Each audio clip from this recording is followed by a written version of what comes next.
Hello, hello again. It is Saturday, and this is your host, Dr. Angelika Christie, with the show Your Radiant Life After 45, a show for women who want more from life, better health, better relationships, better opportunities, just feeling better, a radiant life.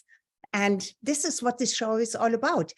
And in the last episode, I started to tell you about how to prevent and also how to mitigate or even reverse Alzheimer's disease, dementia. And I didn't get to the area that I wanted to share with you, but I'm going to share it with you today. The practical things, the things you can do with your nutrition, detox. But anyway, this is what this show and this episode is all about: how to prevent dementia and Alzheimer's disease. And it is according to what I have studied, and it comes from Dr. Bredesen. He is a top scientist and specializing in how to prevent and also how to reverse Alzheimer's and dementia, because this disease is skyrocketing. And there is no cure, no medical, there is no pill for it. There is nothing that can stop it other than lifestyle changes and prevention and detecting it or preventing it as early as possible, because it takes about up to 20 years. It's in the making before we may get the first clue. Okay, so by categorizing our discussion into 3 sections: nutrition and what to avoid, blood tests, and cognoscopy. I talked about this already in the previous episode. It's a new word. We know colonoscopy, but cognoscopy is really about cognition, and it has to do with the brain. And the importance of blood flow, your ketone levels, and testing for toxicity. We will gain a deeper understanding of early prevention. We know that early prevention is the mother of all good in order to stay healthy, to improve our health, and to prevent disease. And we also speak about potential reversing strategies. So let's delve into this fascinating subject.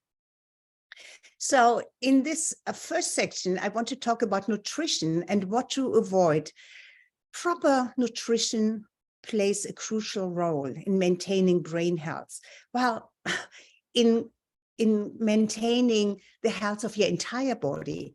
With proper nutrition, we feed ourselves that create our tissue and organs and everything. And of course, the brain is our most important organ. When I say important organ, I will explain later on why I believe it's your most important. Well, to give you a preview, you can replace limbs and even most organs, but you cannot transplant or replace your brain. All right. So Dr. Bredesen emphasizes the significance of a balanced diet to support brain function. And so here are some key dietary recommendations and what to avoid as well. So I talk about first the nutritional recommendations. And they is a kind of, it's not science, I mean, not what do they say? Not rocket science. And you have heard it many times before, but there is still a lot of confusion about what is a healthy diet. And here it is: consume a plant-rich diet with a variety of colorful fruits and vegetables. Now, with fruits, we have to be a little bit careful, because our bodies, we're not supposed to eat a lot of fruit every day, because our bodies have not been designed. Fruits were something very special at summertime and in very small amounts, right? So eating fruits every day throughout the year is not healthy. Anyway, include high quality proteins like fish, poultry, legumes. That's legumes are, of course, not animal protein, but plant protein. And of course, incorporate healthy fats, such as olive oil. Of course, the oils must be cold pressed first, they must be organic, they must be the best. Only the best is really good enough for your body, right? So olive oil, avocados, and nuts, and nut oil, and avocado oil, walnuts are especially great for brain health. And I find it amazing how so many natural food items kind of look like the organ or have the color of the part of your body that it is actually good for, that profits most from it. And doesn't the walnut look like a brain? I have walnuts down in my kitchen. I forgot I wanted to bring one up because when the half of a walnut looks like a brain, it's even separated in the middle and it looks like a brain. So walnuts are good for your brain. And then, of course, prioritize nutrient-dense foods and avoid processed and refined foods. And we should know this, right, by now. So we know that nutrient-dense food is also called, some call it power food. But I'm not talking about the stuff that comes in a can as powder. As a substitute, it works. But what many of us have been made to believe that so-called power food, and they're mostly talking about, the powdered stuff, that it will solve all nutritional problems. And that is just not the truth. When you see the advertisements for example, loss of belly fat and super strength and muscle mass, they show people who have done many other things as well. So it's not just the powder out of the can or any other kind of superfood. One thing like superfood does not give you, that one thing alone does not give you a flat stomach or a six-pack in your abdomen, or even heal your health issues. It is always a combination of a well-designed program which includes healthy natural foods of the right combination for you. And it is not the same for everybody. And of course, appropriate exercise according to your body type and your age. And above all, as I always say, the best food does not absorb well in your system when your mind is at war. So what does it mean when your mind is at war or irritated or fractured?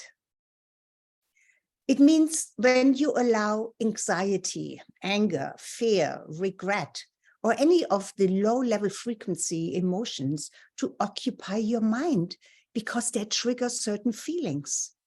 Those low-frequency emotions create a particular toxic chemistry in your body, and it's an acid.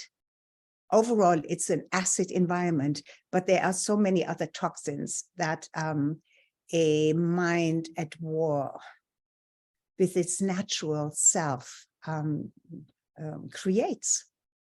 So the best diet doesn't really help you much when you are in this mental state of total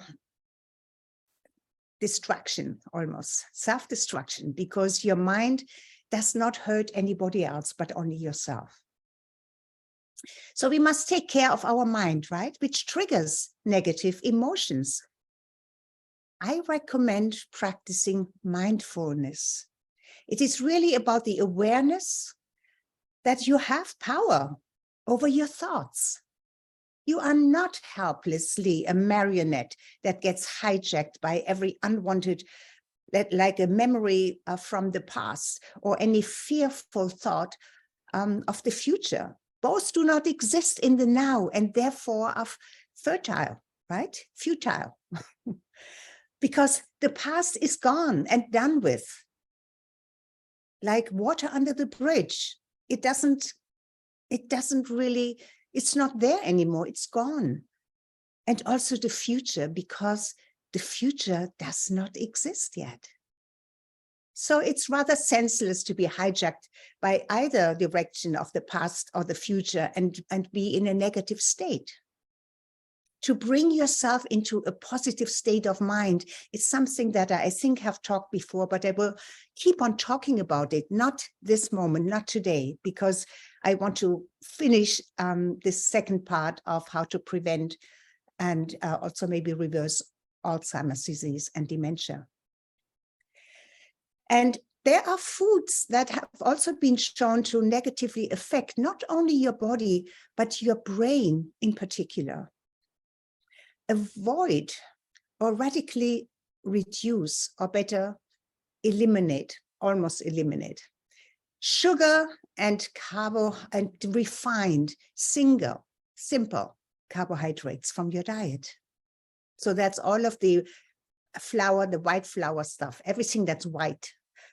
And there are many other simple carbohydrates. And of course, sugar by itself. And then minimize consumption of processed food, which also turns into sugar, and fast foods. I know how convenient fast food is. And it is also very addictive because the fast food almost empire, you know, all of these big companies have made it so.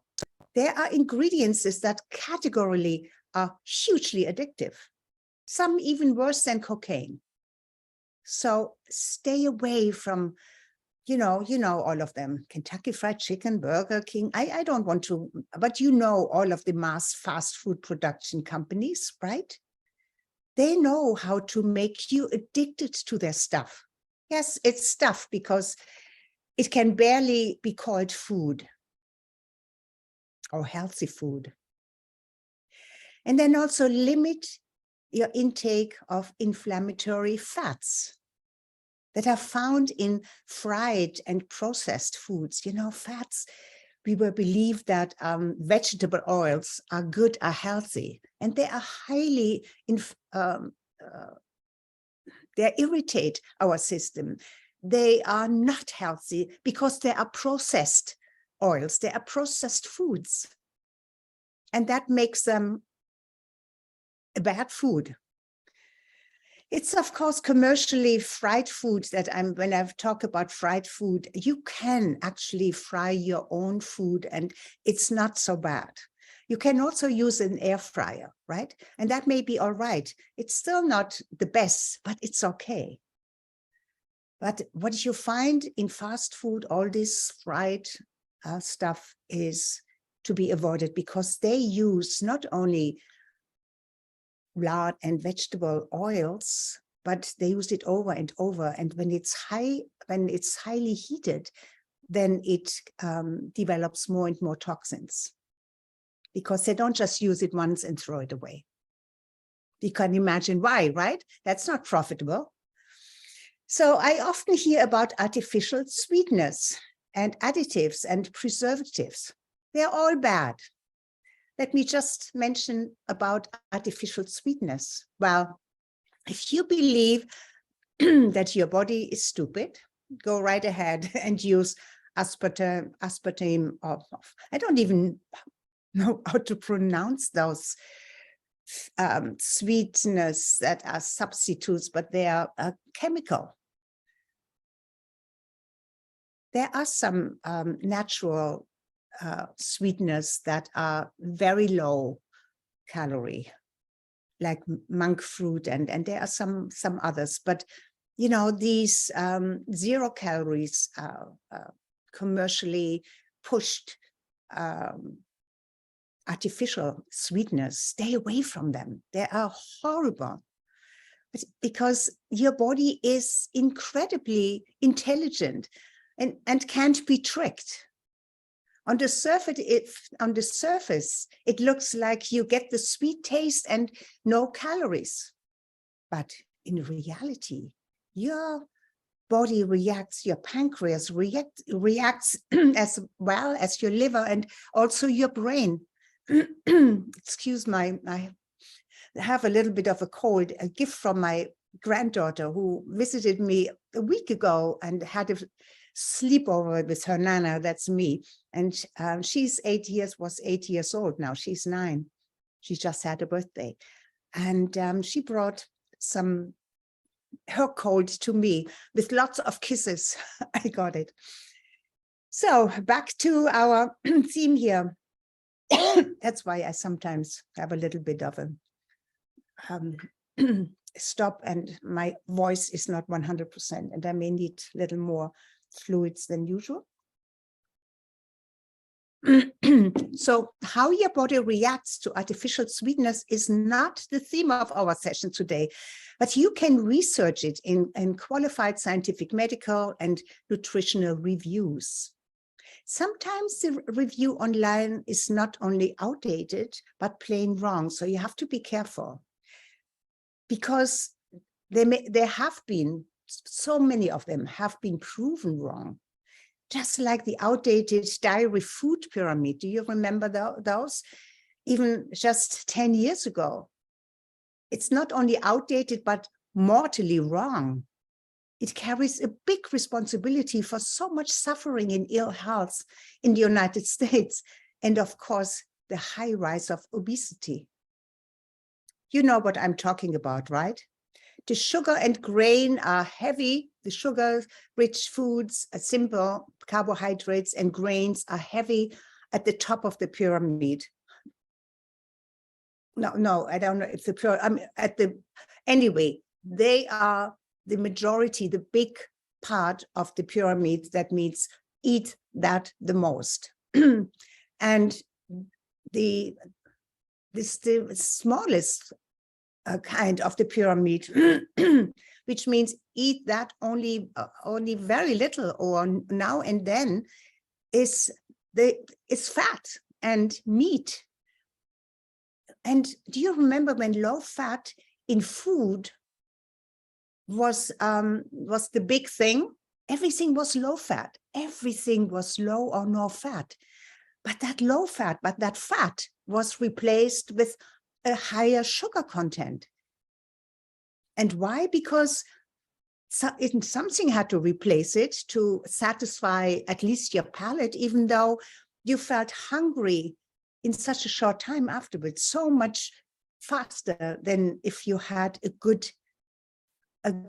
fat, because that keeps you satiated so much longer.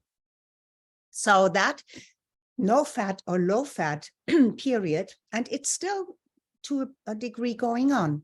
It skyrocketed not only obesity, but also diabetes and dementia and most of the so-called degenerative diseases. So I hope you take that to heart. Also, you need to test your blood.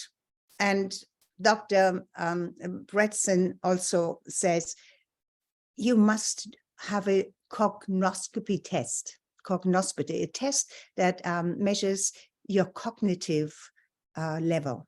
Yes, it advocates for comprehensive blood testing, and cognoscopy, it's really an assessment to evaluate and monitor your brain health.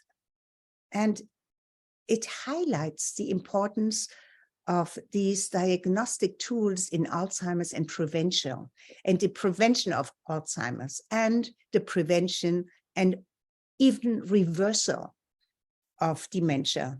You cannot reverse any of those if they're in their last state. There are stages. And in the first and second stage, maybe they are reversible. So have your blood tests done.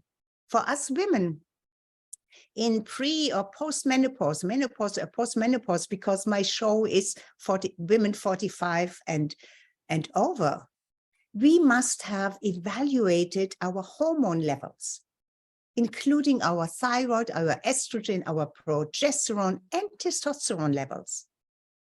And do not let your medical doctor, if he's not trained, tell you that your female hormones are according to your age, which may be, if you are over 60 or 70, like I am, it should not be at that level, because then it's really not very little there. It should be optimized to your optimal health, not age. And to up-level your female hormones not only make you feel stronger and younger, but they also protect your heart and your bones. And you know, I guess you know, that osteoporosis is not something you want to encounter as you get up there in age. You know, brittle bone, thinning of your bones, that's not how to age and be in optimal health, right? Excuse me. So there are markers of inflammation that measure your, there are markers for the inflammation in your body and your immune system function.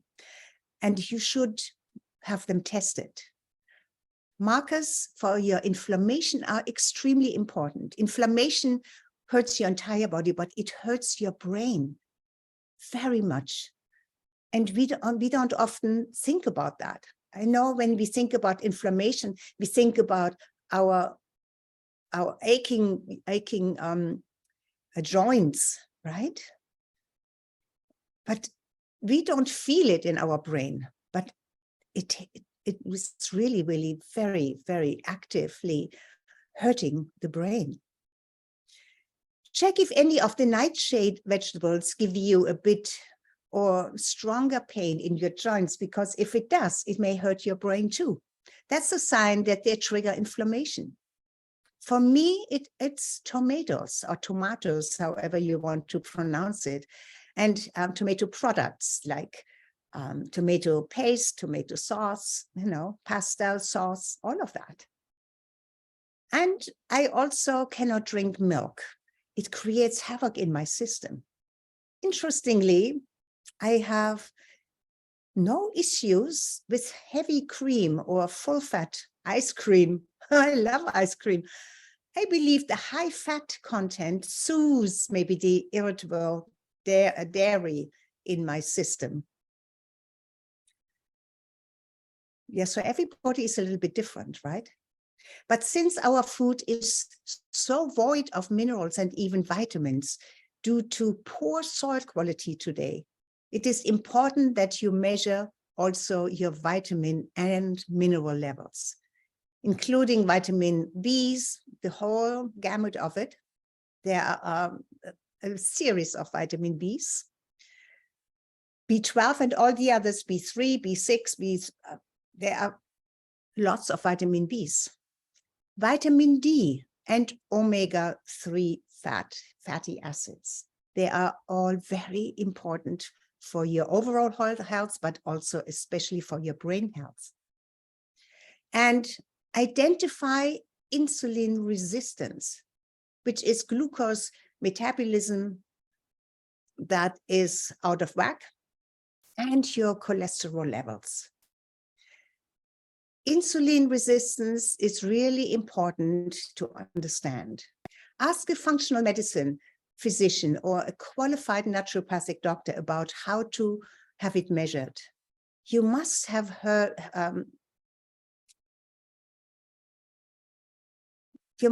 doctors maybe talking about it.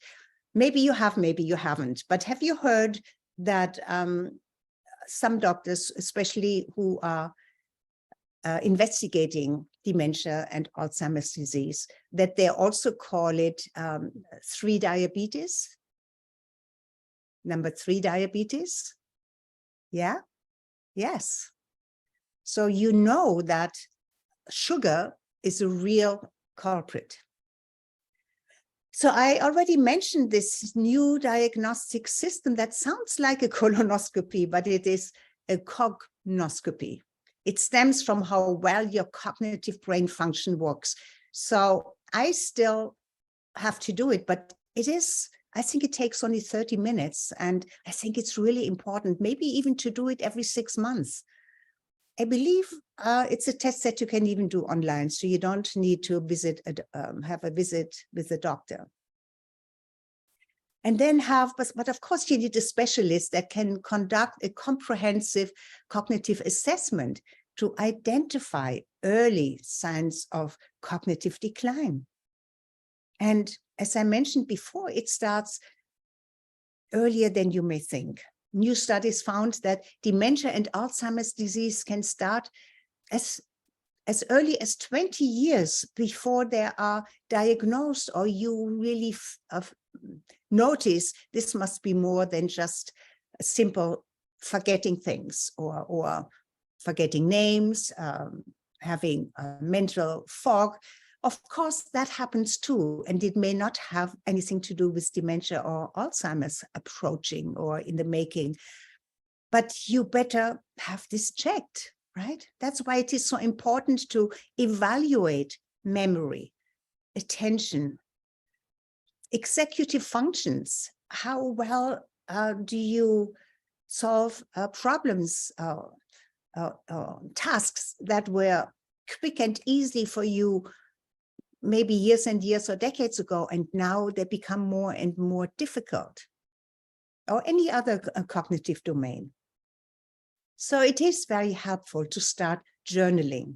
If you have not done it yet, and focus, and maybe you have done it, but only in a way of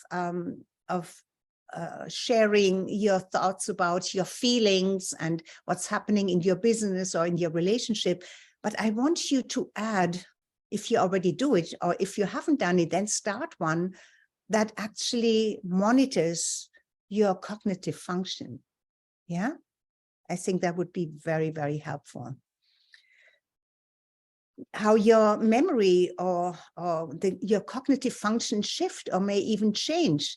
And even in the slightest manner, just put it down, write it so you have you can go back and you can, not only for your own, but also for the physician, for the for any specialist who may help you later on to reverse any early signs of dementia.